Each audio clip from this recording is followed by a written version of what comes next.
16ই December আমাদের বিজয় দিবস। এই বছর বিজয় দিবসটা আমাদের অন্যরকম মনে হচ্ছে, যে অন্যান্য বছর বিগত বছর একদলীয়ভাবে যাওয়া হতো, এখন দলমত নির্বিশেষে সবাই স্মৃতিসৌধে আনন্দঘন মুহূর্তে আমরা অংশগ্রহণ করবো ইনশাআল্লাহ। এর আগে একদল যেত আর এবার আপনারা যেতে পারবেন, মানে বিষয়টা যদি একটু বুঝিয়ে বলতেন আমাদের। আগে একটা ভয়ভীতি কাজ করত, এখন আর আমাদের মাঝে ওইরকম কোনো ভয়ভীতি, এরকম কিসের ভয়ভীতি কাজ করতো? একদলীয় একটা স্বৈরতান্ত্রিক একটা ভয়ভীতি ছিল, এখন আমাদের মাঝে একটা উৎসব মুখরভাবে এই বছর আমরা পালন করবো ইনশাআল্লাহ। ধন্যবাদ আপনার। জি বলুন, বিজয় দিবসের প্রস্তুতি নিচ্ছেন কিনা?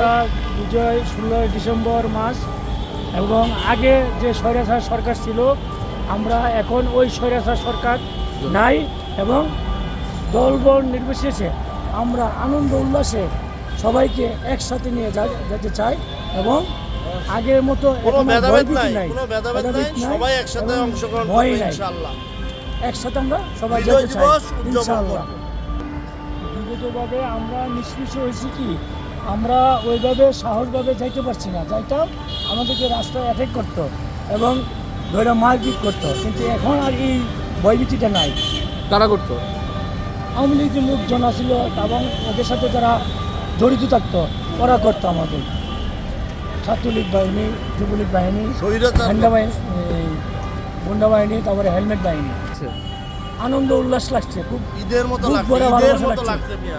পেশার মুক্ত বাংলাদেশ এবং আনন্দ উল্লাসে আমরা সবাই দলমল নির্বিশেষে একসাথে যেতে চাই, হাতে হাত কাট মিলে। ধন্যবাদ। ইনশাআল্লাহ।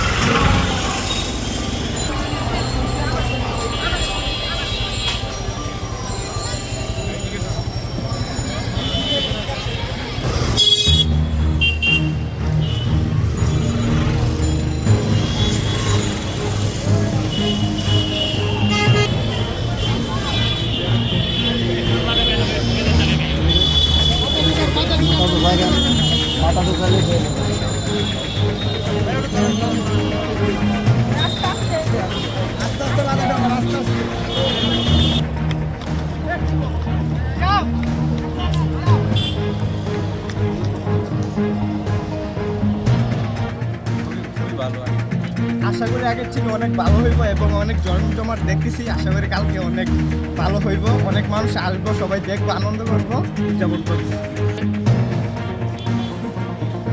তো সরকার ছিল অনেক ভালো ছিল, এখন গেছে গা কেমন হইব বা আমরা কোনো গোল করি না ভাই, আমরা বেশ গাইডলাইন নাই, আরো ভালো কিছু হবে বা ভালোভাবে আমরা মানে উদযাপন করতে পারবো, ভালোভাবে আনন্দ করতে পারবো। আসলে বিগত দিনের থেকে আমাদের এটা একটা নতুন বিজয় মনে হচ্ছে তো এবার আপনার আমরা নতুনভাবেই সব কিছু দেখতেছি, বা আপনার দেখা যাচ্ছে যে আগের থেকে একটু মানুষের ভয় ভয় কাজ করবে হয়তো, যে নতুন কিছু বা কেউ কোনো বিপদ ঘটায় কিনা, যেহেতু আমাদের চারিদিকে এখন একটা পক্ষ বিপদ ঘটাতে চেষ্টা করতেছে, ঠিক আছে। তো এগুলা চিন্তা ভাবনা করে তো আপনার তারপরও দেখা গেছে যে সুন্দরভাবে উদযাপন করা হয়তো হবে, বা সামনে কালকেই বুঝে যাবে, কালকের দিন যেহেতু, ঠিক আছে। এটাই অবশ্যই একটা পক্ষ আছে যারা বিগত শক্তি বা বিগত সরকার ক্ষমতায় ছিল, তারা দেখা যাবে এই চেষ্টাটা করবে, কারণ হলো গিয়ে আপনার তারাই চাবে যে এরা একটা বিপদে পড়ুক, বা এই আমাদের বর্তমান যারা দেশ পরিচালনা করতেছে এরা কোনো বিপদে পড়ুক, এরা এগুলো চাবে, ঠিক আছে। সাধারণ জনগণ হিসাবে আলহামদুলিল্লাহ আমার মনে হয় সবাই সোচ্চার আছে, তো এইটা মনে হয় না তারা তো পারবেই না, এবং আমার মনে হয় না যে সামনে যারা আসবে বা সামনে যারা আপনার দেশ পরিচালনা করবে কেউই এই ভুল আর করবে না, বা এইভাবে দেশ পরিচালনা করার চেষ্টাও করবে না। শুভেচ্ছা, ধন্যবাদ।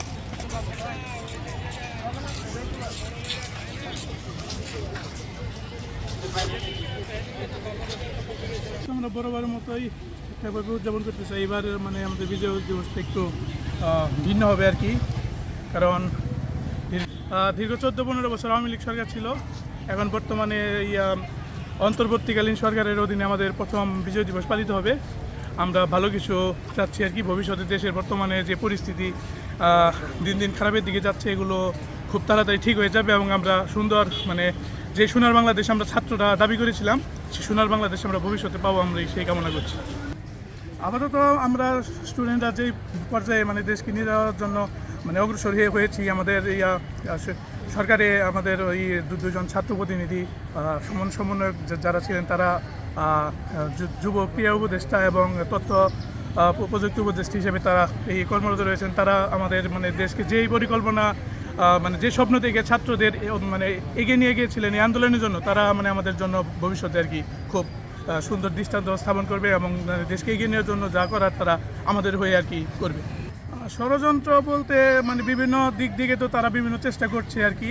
কারা চেষ্টা করছে আপনারা সবাই জানেন, স্বৈরাচার দূষররা বিভিন্নভাবে ফিরে আসছে আর কি, মানে বিভিন্ন ওয়েতে তারা আর কি চেষ্টা করছে। কিন্তু আসলে বর্তমানে ছাত্ররা চাইলে সব সম্ভব, যেহেতু আমরা এই জুলাই আগস্ট বিপ্লবে দেখি ছাত্ররা কী করেছে। ইনশাল্লাহ যত বড় মানে ওই সমস্যা হোক না কেন, আমরা ছাত্ররা চাইলে সব সম্ভব। আমরা সোনার বাংলাদেশ গড়ে তোলার জন্য যা করার দরকার আমরা ছাত্ররা করবো। দিবসের শুভেচ্ছা, আসসালামু আলাইকুম।